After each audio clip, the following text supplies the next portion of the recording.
Okay, we got the pixel gap loot rooms working. Everything's fantastic, very easy, very nice.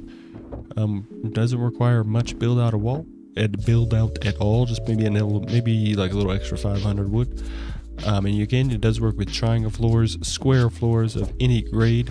And the exact same method gives you a vertical pixel gap as well as a horizontal pixel gap. If you could see, one of these is slightly higher. So the exact same step gives you all three versions of the pixel gap. And you can make a nice little base out of it like this. It does not work with HQM. I've tried it with HQM and I don't want to redo it. It doesn't work with HQM for the horizontal pixel gap. So that one has to be sheet metal, just like standard method.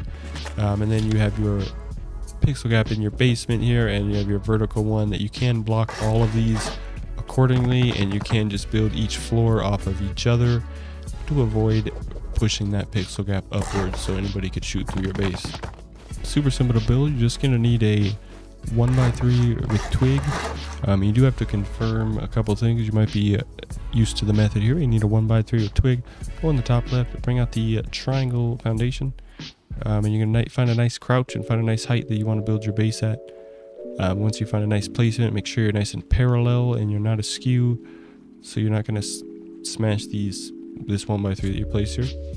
Before you place your triangle foundation, you're going to hold Alt on your keyboard and you're going to click. You're going to move to the right until that foundation turns blue.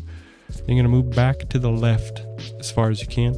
You're going to click and place the second foundation. You're going to ensure that this is blue, so you're good there, and you're going to shoot those out, do whatever to those, and you're going to build a square off of each triangle, confirming that it's built off the respective triangle with this single gray splotch that's in the bottom left corner.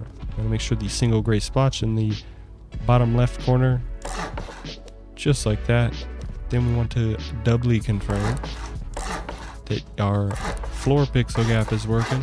You can confirm here. We have a nice wall pixel gap.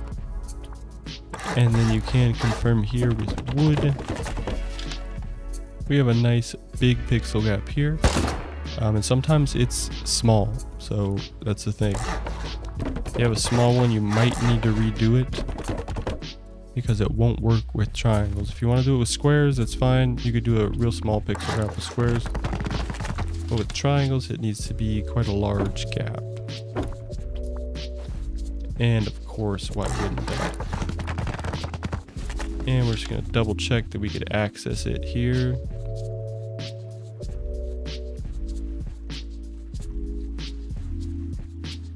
It's giving me the open. Sometimes you just have to jiggle. Sometimes you just have to jiggle around. There we go. Very nice. Very easy. Got the pixel gap. It's working over here too. And on squares, it's really easy. Again, you could do a real small one. We could just place the boxes in here.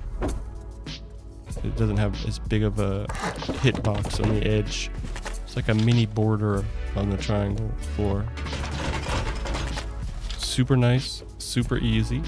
And again, you may need to redo it if your gap is getting super small. If you want to use it with triangles, if you want to use it with squares, you can get a really tiny pixel gap. And then again, you can just go ahead and block any vertical pixel gap. Does not work with armored, the vertical pixel gap, because armored has a big old hitbox. So once you upgrade it to armored, you don't have to worry about anybody sneaking through the sides. So again, it's super nice, super easy. They can't stop the build. The pixel gaps are working again. And again, the best and always will be the best method to hide that pixel gap is a locked open double door.